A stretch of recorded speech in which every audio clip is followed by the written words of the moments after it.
جو نماز نہ پڑھے اس کا کوئی دین نہیں۔ حدیث مبارکہ ہے کہ آن حضرت صلی اللہ علیہ وآلہ وسلم نے فرمایا، مسلمان اور کافر کے درمیان فرق کرنے والی چیز نماز ہے۔ حضور نبی کریم صلی اللہ علیہ وسلم نے فرمایا، جس شخص نے جان بوجھ کر نماز چھوڑی، قیامت کے دن اللہ پاک اس سے بہت غصے کے ساتھ پیش آئے گا۔ نماز چھوڑنے کی وجہ سے دنیا میں ملنے والی 5 سزائیں۔ نمبر 1، اس کی عمر سے برکت اٹھا لی جاتی ہے، یعنی اس کی زندگی بے برکت ہو جاتی ہے۔ نمبر 2، نیک لوگوں کی نشانی اس کے چہرے سے مٹا دی جاتی ہے، یعنی اس کا چہرہ بے نور ہو جاتا ہے۔ نمبر 3، ایسا شخص جو بھی نیکی کرے گا اللہ پاک کے ہاں ثواب نہ پائے گا۔ نمبر 4، اس کی کوئی دعا آسمان تک نہ پہنچے گی۔ نمبر 5، اگر اللہ کے نیک بندے اس کے حق میں کوئی دعا کرتے ہیں تو ان کی دعا بھی بے اثر ہوتی ہے۔ بے نمازی کو موت کے وقت دی جانے والی سزائیں۔ نمبر 1، بے نمازی کی موت ذلت کے ساتھ ہوگی۔ نمبر 2، مرتے وقت وہ بھوکا مرے گا۔ نمبر 3، موت کے وقت چاہے اس کو کتنا ہی پانی پلائیں لیکن استسقاء کے مریض کی طرح اس کی پیاس نہ بجھے گی اور دنیا سے پیاس کی ہی حالت میں رخصت ہوگا۔ بے نمازی کو قبر میں دی جانے والی 3 سزائیں۔ نمبر 1، بے نمازی کی قبر اتنی تنگ کر دی جائے گی کہ اس کی پسلیاں ایک دوسرے میں داخل ہو جائیں گی۔ نمبر 2، بے نمازی کی قبر میں آگ دہکائی جائے گی تاکہ اس میں جلتا رہے۔ نمبر 3، قبر میں اس پر ایک بہت بڑا سانپ مسلط کر دیا جائے گا جس کا نام اشجاع الاقرا یعنی گنجا سانپ ہے۔ اس کی آنکھیں آگ کی سی ہوں گی، ناخن لوہے کے ہوں گے، ہر ناخن کی لمبائی 1 دن کی مسافت تک کی ہوگی، یعنی تقریباً 12 کوس کے برابر۔ اس کے ناخن ہوں گے۔ وہ میت سے کلام کرتے ہوئے کہے گا، میں گنجا سانپ ہوں۔ اس کی آواز بجلی کی سی کڑکدار ہوگی۔ وہ کہے گا، مجھے میرے رب نے حکم دیا ہے کہ نماز فجر ضائع کرنے پر سورج نکلنے طلوع آفتاب تک مارتا رہوں، اور نماز ظہر کرنے پر عصر تک مارتا رہوں، اور نماز عصر ضائع کرنے پر نماز مغرب تک مارتا رہوں، اور نماز مغرب ضائع کرنے پر نماز عشاء تک مارتا رہوں، اور نماز عشاء ضائع کرنے پر نماز فجر تک مارتا رہوں۔ بے نمازی کو قیامت میں ملنے والی 3 سزائیں۔ نمبر 1، بے نمازی کا حساب بہت سختی سے لیا جائے گا۔ نمبر 2، بے نمازی پر خدا کا قہر اور اس کا عذاب ہوگا۔ نمبر 3، بے نمازی کو ذلیل کر کے جہنم میں داخل کر دیا جائے گا۔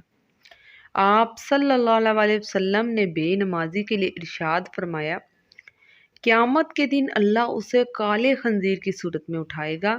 حضرت نوفل بن معاویہ رضی اللہ عنہ سے روایت ہے کہ رسول اللہ صلی اللہ علیہ وسلم نے ارشاد فرمایا، جس شخص کی نماز فوت ہو گئی وہ ایسا ہے گویا اس کے گھر کے لوگ اور مال و دولت سب چھین لیا گیا ہو۔ یعنی اگر آدمی سے اس کا مال اور بال بچے سب چھین لیا جائے اور وہ اکیلا کھڑا رہ جائے تو جس قدر رنج و صدمہ اس حالت میں اس کو ہوگا، ایسا ہی صدمہ نماز چھوٹنے میں ہونا چاہیے، کیونکہ نماز کا ضائع کرنا بھی انجام کے اعتبار سے ایسا ہی ہے، اور آدمی جس قدر اپنے بال بچوں اور مال و دولت کے ضائع ہونے سے ڈرتا ہے، اسی طرح بلکہ اس سے زیادہ نماز کے ضائع ہونے سے ڈرنا چاہیے۔ حضرت عبداللہ بن عمر رضی اللہ عنہما نبی کریم صلی اللہ علیہ وسلم سے نقل فرماتے ہیں کہ ایک دن حضور اقدس صلی اللہ علیہ وسلم نے نماز کا ذکر فرمایا اور یہ ارشاد فرمایا، جو شخص نماز کا اہتمام کرے تو نماز اس کے لیے قیامت کے دن نور ہوگی اور حساب پیش ہونے کے وقت حجت ہوگی اور نجات کا سبب ہوگی، اور جو شخص نماز کا اہتمام نہ کرے اس کے پاس نہ کوئی حجت ہوگی، نہ اس کے لیے قیامت کے دن نور ہوگا اور نہ نجات کا کوئی ذریعہ، اور قیامت کے دن اس کا حشر قارون، حامان، فرعون اور ابی بن خلف جیسے بڑے بڑے کافروں کے ساتھ ہوگا۔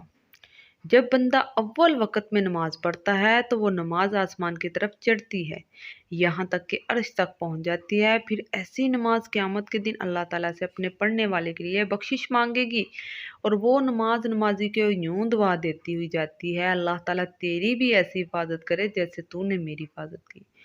اور اگر بندہ نماز کو غیر وقت میں پڑھتا ہے تو وہ اس حال میں اوپر جاتی ہے کہ وہ تاریک ہوتی ہے، آسمان تک جاتی ہے تو وہاں سے پرانے گیلے کپڑے کی طرح لپیٹ کر نمازی کے منہ پر مار دی جاتی ہے، اور نمازی کو یوں بد دعا دیتی ہے: اللہ تجھے بھی یوں ہی ضائع کرے جیسے تو نے مجھے ضائع کیا ہے۔ چنانچہ اللہ تعالیٰ کا ارشاد ہے: فَخَلَفَ مِن بَعْدِهِمْ خَلْفٌ أَضَاعُوا الصَّلَاةَ، پھر ان کے بعد ایسے لوگ ان کی جگہ آئے جنہوں نے نمازوں کو برباد کیا اور نفسانی خواہشات کے پیچھے چلے، چنانچہ ان کی گمراہی بہت جلد ان کے سامنے آ جائے گی۔ حضرت ابو ہریرہ رضی اللہ عنہ سے روایت ہے کہ نبی کریم صلی اللہ علیہ وسلم کا ارشاد ہے: قیامت کے دن آدمی کے اعمال میں سب سے پہلے فرض نماز کا حساب کیا جائے گا۔ اگر نماز اچھی نکل آئی تو وہ شخص کامیاب اور بامراد ہوگا، اور اگر نماز بیکار ثابت ہوئی تو وہ نامراد اور خسارے میں ہوگا۔ اور اگر فرض نماز میں کچھ کمی پائی گئی تو اللہ تعالیٰ ارشاد فرمائیں گے: دیکھو اس بندے کے پاس کچھ نفلیں بھی ہیں جن سے فرضوں کو پورا کر دیا جائے، اگر نکل آئیں تو ان سے فرضوں کی تکمیل کر دی جائے گی، اس کے بعد پھر اس طرح باقی اعمال کا حساب ہوگا۔